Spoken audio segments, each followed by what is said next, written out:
إن الحمد لله نحمده ونستعينه ونستغفره ونعوذ بالله من شرور أنفسنا وسيئات أعمالنا من يهده الله فلا مضل له ومن يضلل فلا هادي له وأشهد أن لا إله إلا الله وحده لا شريك له وأشهد أن محمدا عبده ورسوله يا أيها الذين آمنوا اتقوا الله حق تقاته ولا تموتن إلا وأنتم مسلمون يا أيها الناس اتقوا ربكم الذي خلقكم من نفس واحدة وخلق منها زوجها وبث منهما رجالا كثيرا ونساء واتقوا الله الذي تساءلون به والأرحام إن الله كان عليكم رقيبا يا أيها الذين آمنوا اتقوا الله وقولوا قولا سديدا يصلح لكم أعمالكم ويغفر لكم ذنوبكم ومن يطع الله ورسوله فقد فاز فوزا عظيما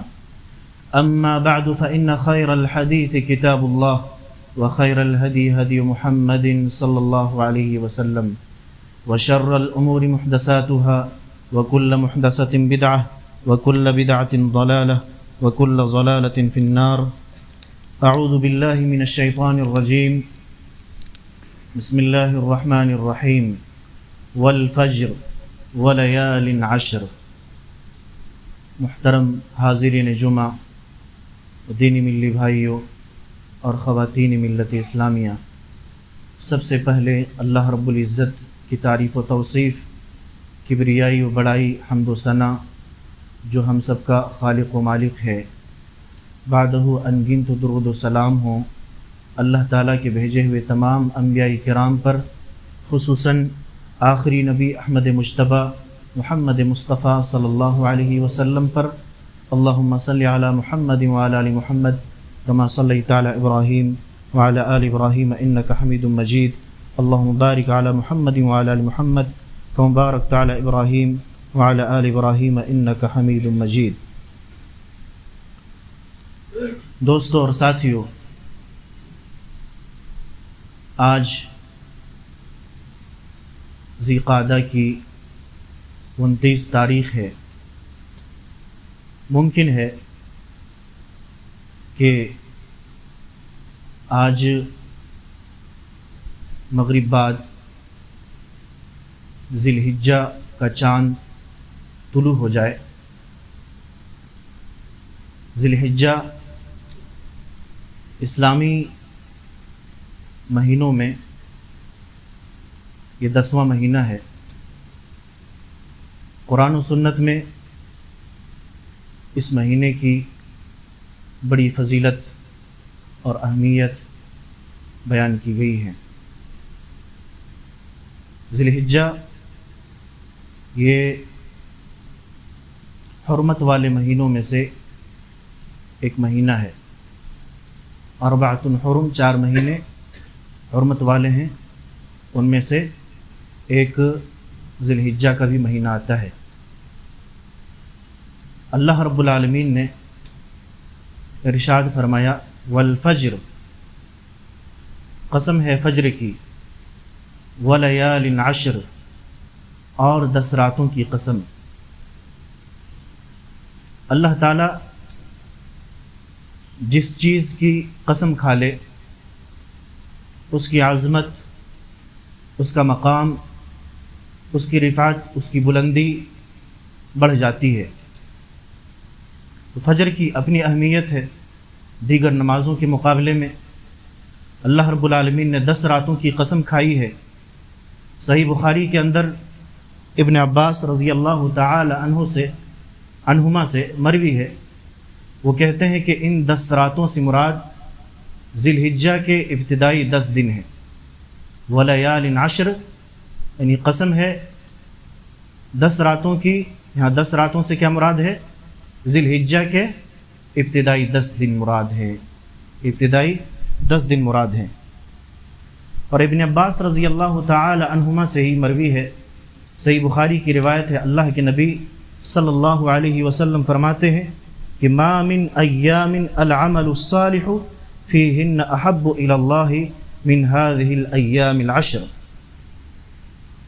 ما من ایام العمل الصالح فیہن احب الی اللہ، یعنی عمل کے اعتبار سے دیگر ایام میں جو اعمال انجام دیے جاتے ہیں وہ اعمال، اور یہ عشرہ ذی الحجہ میں یعنی ابتدائی 10 دنوں میں جو اعمال انجام دیے جاتے ہیں اللہ تعالیٰ کو زیادہ محبوب ہے، اللہ تعالیٰ کے نزدیک زیادہ پسندیدہ ہے کہ دیگر مہینے میں جو اعمال انجام دیے جاتے ہیں ان اعمال سے زیادہ عشرہ ذی الحجہ میں انجام دیا جانے والا اعمال یہ کیا ہے؟ زیادہ پسندیدہ ہے، زیادہ محبوب ہیں۔ صحابہ کرام نے پوچھا اللہ کے رسول صلی اللہ علیہ وسلم کیا جہاد فی سبیل اللہ سے بھی زیادہ افضل ہے؟ تو آپ صلی اللہ علیہ وسلم فرمائے کہ وَلَا الْجِهَادُ فی سبیل اللہ، کہ جہاد فی سبیل اللہ بھی افضل نہیں ہے ان ایام کے مقابلے میں، لیکن ہاں آپ صلی اللہ علیہ وسلم فرمائے کہ إِلَّا رَجُلٌ خَرَجَ بِنَفْسِهِ وَمَالِهِ فَلَمْ يَرْجِعْ مِنْ ذَلِكَ بِشَيْءٍ، ایک آدمی جہاد کے غرض سے نکلتا ہے اپنے مال کے ذریعہ، اپنے نفس کے ذریعہ، لیکن وہ لوٹتا ہے کسی چیز کے ساتھ نہیں، کسی چیز کے ساتھ وہ لوٹتا نہیں، یعنی اپنے مال کو بھی قربان کر دیتا ہے اور اپنی جان کو بھی قربان کر دیتا ہے، تو اس کی فضیلت الگ ہے، اس کی فضیلت الگ ہے۔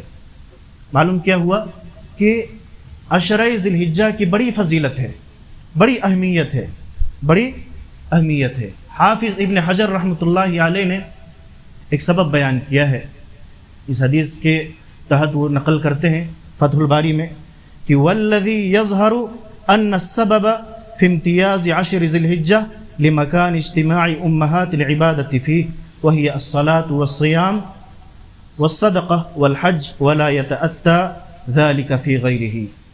ایک ظاہری سبب یہ معلوم ہوتا ہے کہ ان ایام کی فضیلت کیوں زیادہ ہے، عشرہ ذی الحجہ کی فضیلت کیوں زیادہ ہے۔ ایک ظاہری سبب وہ بیان کرتے ہیں کہ دیگر عشروں کے مقابلے میں اس عشرے میں بنیادی طور پر تمام عبادتیں جمع ہو جاتی ہیں۔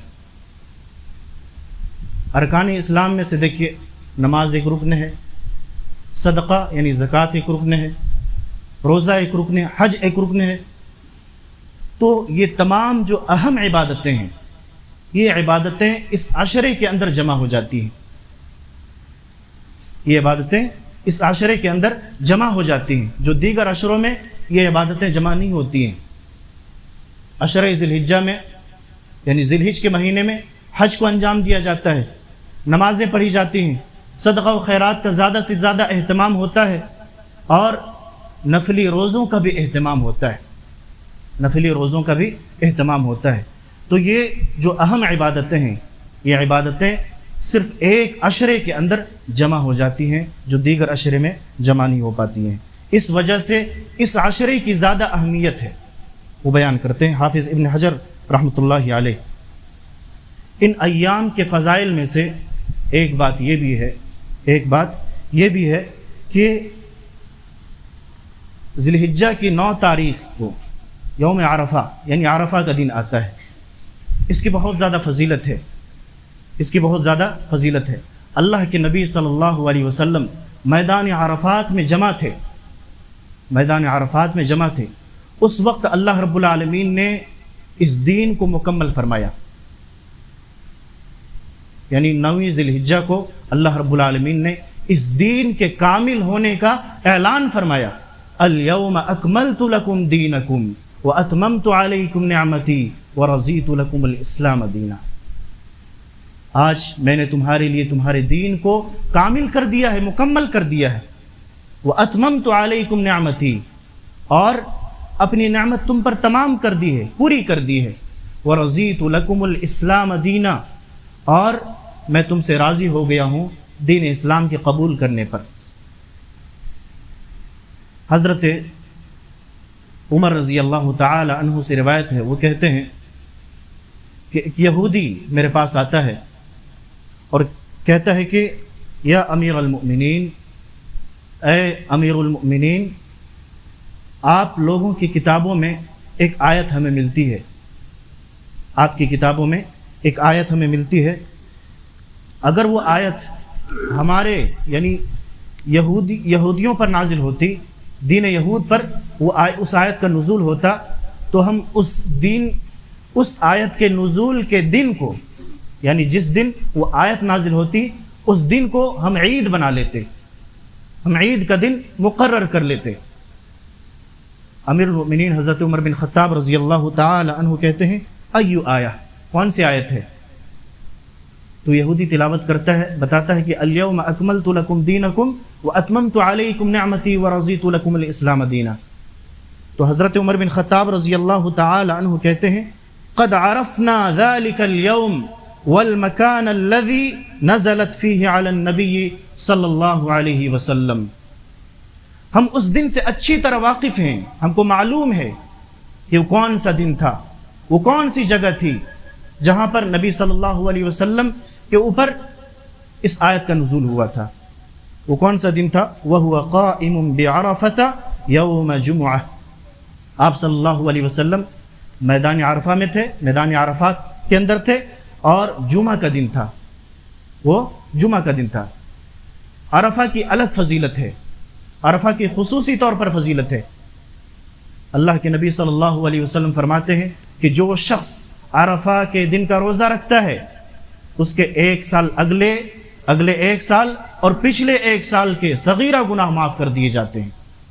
تو اس دن کی الگ فضیلت ہے، یہ خوشی کا دن ہوتا ہے، اور جمعہ کا دن بھی خوشی کا دن ہے، جمعہ کا دن بھی عید کے دن کی طرح ہے، عید کا دن قرار دیا، حدیثوں کے اندر قرار دیا گیا ہے۔ تو دو عیدیں ایک دن جمع ہو گئیں۔ حضرت عمر رضی اللہ تعالی عنہ کہتے ہیں کہ ڈبل خوشی کا دن ہے اس دن ہمارے لیے، ڈبل خوشی کا دن تھا وہ دن ہمارے لیے، جس دن اس آیت کا نزول ہوا، جس دن اس آیت کا نزول ہوا۔ جمعہ کا دن تھا، عرفات کے میدان میں غیر حاجی افراد روزہ رکھتے تھے، روزہ رکھے تھے، اور اس روزے کی الگ فضیلت بیان کی گئی، لہٰذا دو خوشی جمع ہو گئی۔ جمعہ کی الگ فضیلت ہے، اللہ کے نبی صلی اللہ علیہ وسلم فرمایا الحج عرفہ، وقوف عرفہ ہی کو اصل حج قرار دیا، وقوف عرفہ ہی کو اصل حج قرار دیا۔ اور سال کے اور دنوں کے مقابلے میں عرفہ کے دن زیادہ تعداد میں اللہ تبارک و تعالی لوگوں کو جہنم سے آزاد فرماتا ہے۔ عرفہ کی یہ فضیلت ہے کہ سال کے اور دنوں کے مقابلے میں عرفہ کے دن زیادہ تعداد میں لوگوں کو جہنم سے آزادی نصیب فرماتا ہے۔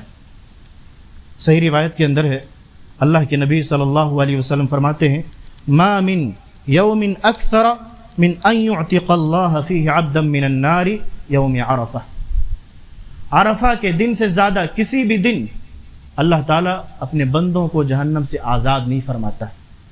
یعنی عرفہ کے دن سب سے زیادہ لوگوں کو، اپنے بندوں کو جہنم سے آزاد فرماتا ہے، یہ عرفہ کے دن کی فضیلت ہے۔ اور عشرہ ذی الحجہ کے فضائل میں سے ایک فضیلت یہ ہے کہ اس کا آخری دن، عشرہ ذی الحجہ کا آخری دن یعنی 10ویں تاریخ یعنی قربانی کا دن، جو قربانی کا دن ہے یوم النحر ہے، اس دن کی فضیلت ہے۔ اللہ کے نبی صلی اللہ علیہ وسلم فرماتے ہیں ان اعظم الایام عند اللہ تبارک و تعالی یوم النحر ثم یوم القر، اللہ تبارک و تعالی کے نزدیک بڑی عظمتوں والا وہ دن ہے۔ کون سا دن؟ یوم النحر یعنی قربانی کا دن۔ یوم القر یہ کون سا دن ہے؟ 11ویں تاریخ کی بھی فضیلت بیان کی گئی ہے۔ اسی لیے میرے بھائیوں، اتنی زیادہ فضیلت ہونے کے پیش نظر سلف ان دنوں میں خاص طور پر اللہ تعالیٰ کی عبادتوں میں لگ جایا کرتے تھے۔ اسلاف کے بارے میں آتا ہے کہ 3 عشروں کی بڑی قدر کیا کرتے تھے، 3 عشروں کی بہت زیادہ قدر کیا کرتے تھے۔ وہ 3 عشرے کون سے ہیں؟ رمضان کا آخری عشرہ، رمضان کا آخری عشرہ، ذی الحجہ کے ابتدائی 10 دن یعنی پہلا عشرہ، اور آخری عشرہ کیا ہے آپ لوگ بتائیں؟ محرم کا پہلا عشرہ، محرم کا پہلا عشرہ۔ ان 3 عشروں کی بڑی قدر کیا کرتے تھے اسلاف، کیونکہ جانتے تھے اس کی اہمیت، پہچانتے تھے کہ ان عشروں میں اعمال اللہ رب العالمین کے نزدیک بہت زیادہ محبوب ہیں دیگر عشروں کے مقابلے میں۔ سعید بن جبیر رحمۃ اللہ علیہ کے بارے میں آتا ہے، سنن دارمی کی روایت ہے کان سعید بن جبیر اذا دخل ایام العشر یجتہد اجتہادا.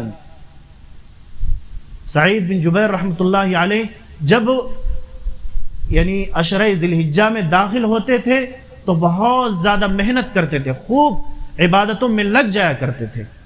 تلاوت قرآن ہے، ذکر و اذکار ہے، صدقہ و خیرات ہے، نفلی عبادت میں خوب جم کر کیا کرتے تھے فرائض کے علاوہ.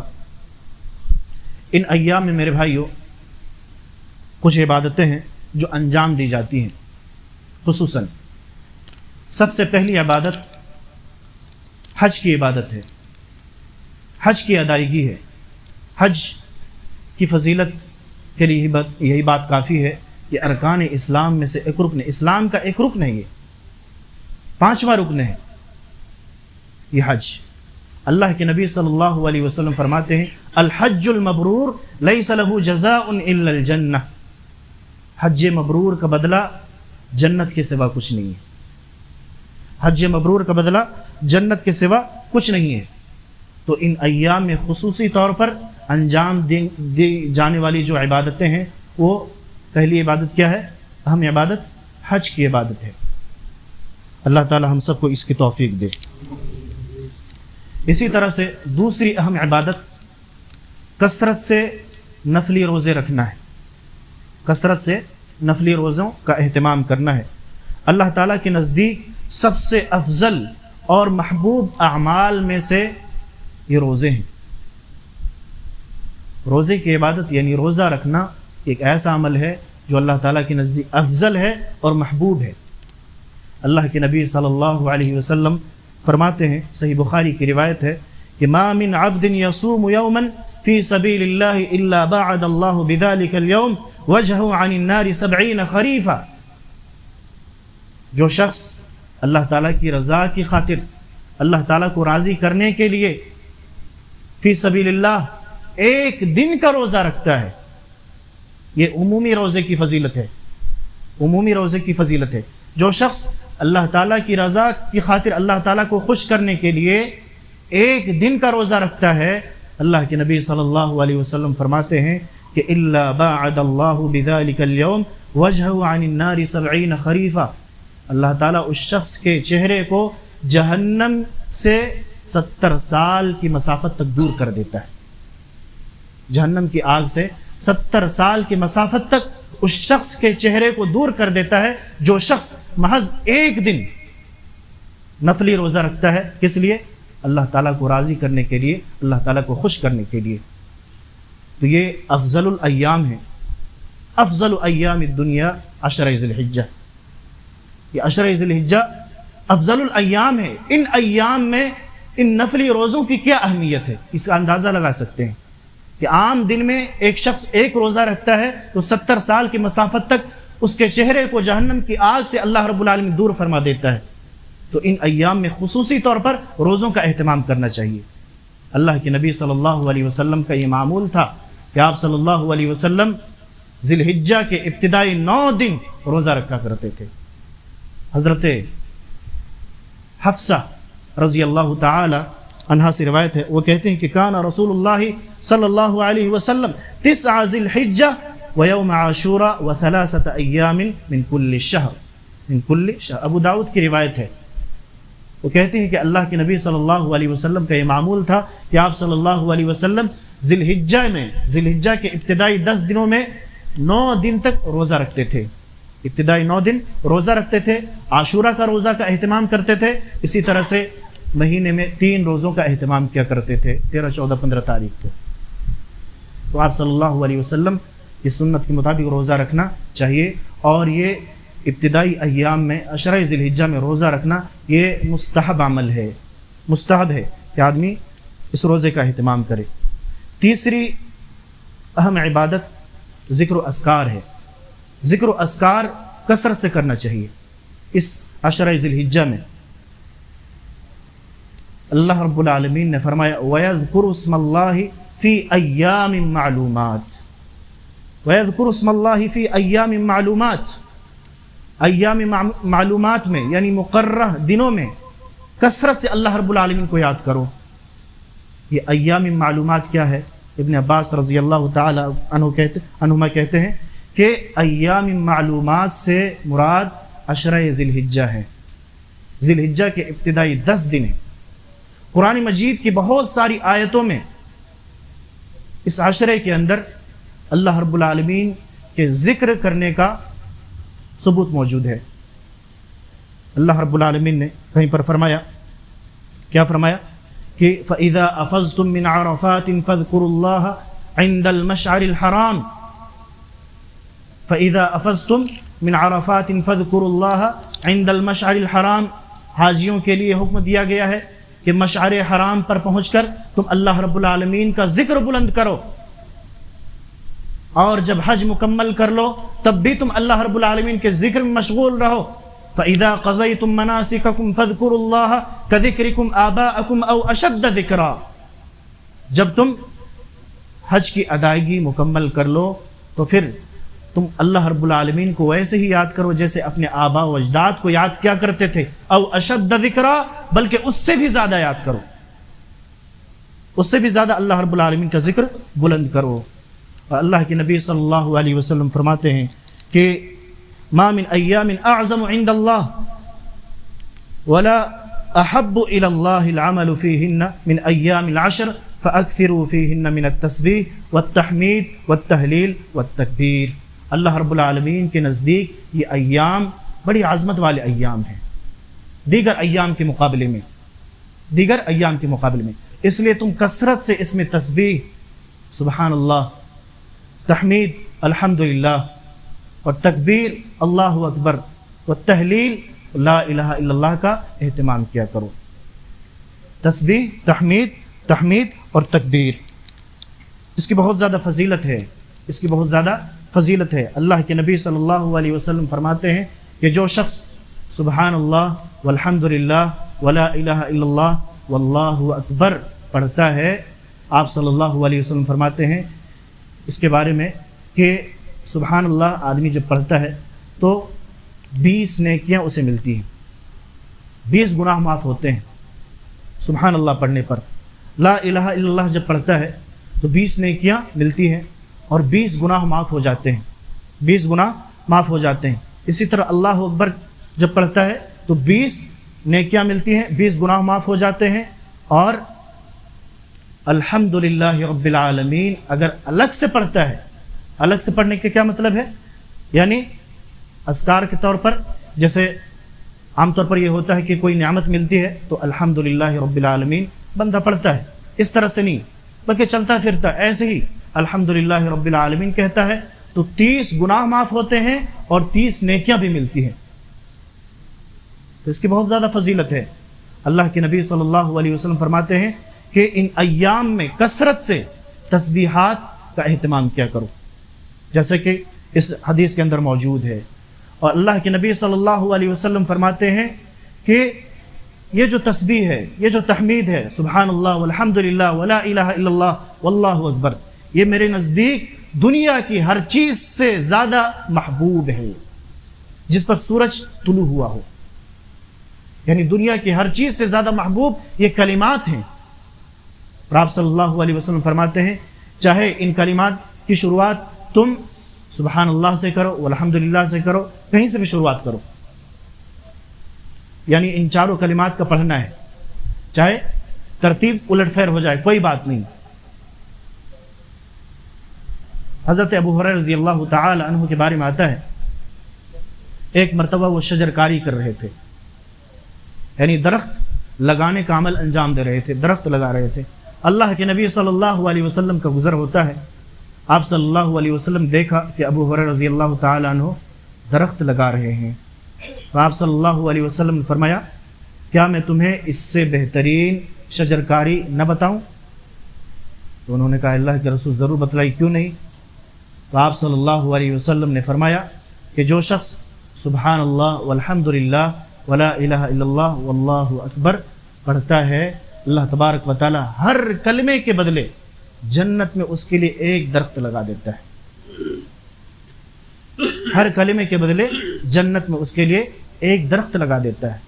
تو ان ایام میں ذکر و اذکار کی بڑی فضیلت ہے میرے بھائی، ان ایام میں کثرت سے ذکر و اذکار کا اہتمام ہونا چاہیے، خصوصاً تکبیرات کا اہتمام کرنا چاہیے۔ حضرت ابو ہریرہ رضی اللہ تعالی عنہ اور ابن عمر رضی اللہ تعالی عنہ کے بارے میں آتا ہے کہ یخرجان الی السوق فی ایام العشر یکبران،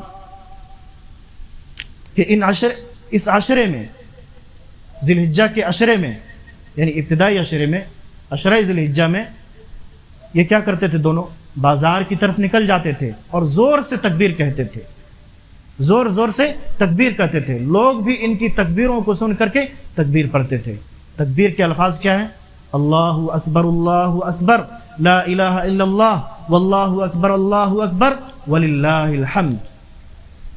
تو اس عشرے کے اندر آپ جیسے ہی داخل ہو جائیں، زور سے تکبیر کہا کریں، کثرت کے ساتھ زور سے تکبیرات کا اہتمام کیا کریں۔ حضرت عمر رضی اللہ تعالی عنہ کے بارے میں آتا ہے کہ مینا میں وہ تھے اور انہوں نے زور سے تکبیر کہا، صحابہ کرام نے بھی، دیگر لوگوں نے بھی ان کی تکبیر کو سن کر کے زور سے پڑھی، یہاں تک کہ پورا مینا گونج اٹھا۔ یعنی عشرہ ذی الحجہ میں کثرت سے تکبیروں کا اہتمام ہونا چاہیے۔ اسی طرح سے بہت سارے صحابہ کرام کے بارے میں ابن عمر رضی اللہ تعالی، ابن مسعود، حضرت علی رضی اللہ تعالی عنہ کے بارے میں آتا ہے اور دیگر صحابہ کرام کے بارے میں آتا ہے کہ یوم عرفہ کی نماز فجر سے ذی الحجہ کی 13 تاریخ یعنی نماز عصر تک، 13 ذی الحجہ کی نماز عصر تک، عرفہ کے دن نماز فجر سے لے کر کے 13 ذی الحجہ کی عصر کی نماز تک بلند آواز سے تکبیر کہا کرتے تھے، ہر فرض نماز کے بعد۔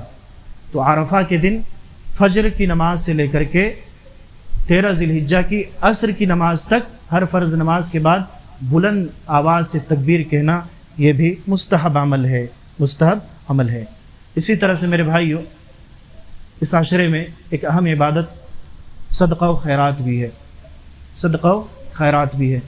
آپ اپنے حلال کمائی کو اللہ رب العالمین کی راہ میں اگر ایک کھجور کے برابر بھی خرچ کرتے ہیں، اللہ کے نبی صلی اللہ علیہ وسلم فرماتے ہیں کہ اللہ رب العالمین اپنے داہنے ہاتھ سے اس صدقہ کو قبول کرتا ہے، اور نہ صرف قبول کرتا ہے بلکہ اس صدقے کی پرورش کرتا ہے، جیسے تم میں کا ایک شخص بچھڑے کو پرورش کرتا ہے۔ اور قیامت کے دن وہ صدقہ کرنے والا انسان اپنے صدقے کو کیسے پائے گا؟ پہاڑ کے مانند پائے گا۔ اللہ رب العالمین اتنا بڑھا چڑھا دیتا ہے۔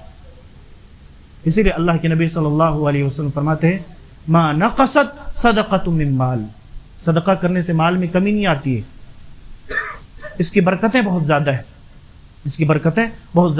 یا ایھا الذین آمنوا انفقوا مما رزقناکم من قبل ان یأتی یوم لا خلۃ فیہ ولا شفاعہ۔ اے اہل ایمان، اللہ رب العالمین کے دیے ہوئے مالوں میں سے تم خرچ کرو قبل اس کے وہ وقت آ جائے کہ جہاں پر نہ شفاعت کام آئے گی نہ رشتہ داری کام آئے گی۔ تو اس عشرے کے اندر اللہ رب العالمین کی راہ میں کثرت سے مالوں کو خرچ کرنا چاہیے۔ اور اس عشرے میں ایک اہم عبادت قربانی کی عبادت ہے۔ انشاءاللہ اگلے جمعے میں قربانی کے بارے میں بیان کریں گے۔ جیسا کہ ہم نے شروع میں ذکر کیا کہ آج ذی الحجہ کی ذی قعدہ کی 29 تاریخ ہے۔ مغرب کے بعد ممکن ہے کہ تاریخ چینج ہو جائے اور مہینہ بھی چینج ہو جائے، یعنی ذی الحجہ میں ہم سب داخل ہو جائیں۔ تو اس کے بارے میں اللہ کے نبی صلی اللہ علیہ وسلم نے ہم سب کو ایک اہم تعلیم دی ہے۔ وہ تعلیم کیا ہے؟ اللہ کے نبی صلی اللہ علیہ وسلم فرماتے ہیں کہ من رآ من ہلال ذی الحجہ واراد ان یضحی فلا یأخذ من شعرہ ولا من اظفارہ۔ جو شخص ذی الحجہ کے چاند کو دیکھ لے اور قربانی کرنے کا ارادہ رکھتا ہو، وہ شخص حجامت نہ بنوائے، اپنے بالوں کو نہ کٹوائے اور نہ ہی اپنے ناخنوں کو تراشے۔ تو یہ بات ہمیں معلوم ہونی چاہیے کہ آج آخری تاریخ ہے، مغرب سے قبل ہم اپنی حجامت اگر ضرورت ہے تو بنوا لیں، اپنے ناخنوں کو تراش لیں، اور اگر قربانی کا ارادہ رکھتے ہیں تب. یہ حکم اس شخص کے لیے ہے جو شخص قربانی کا ارادہ رکھتا ہے. اللہ رب العزت سے دعا ہے کہ اللہ تبارک و تعالی ہم سب کو صحیح سمجھ کی توفیق دے، اس عشرے کی تعظیم کرنے کی توفیق دے اور خوب عبادت کرنے کی توفیق دے. اللہ رب العالمین کو راضی کرنے کی توفیق دے.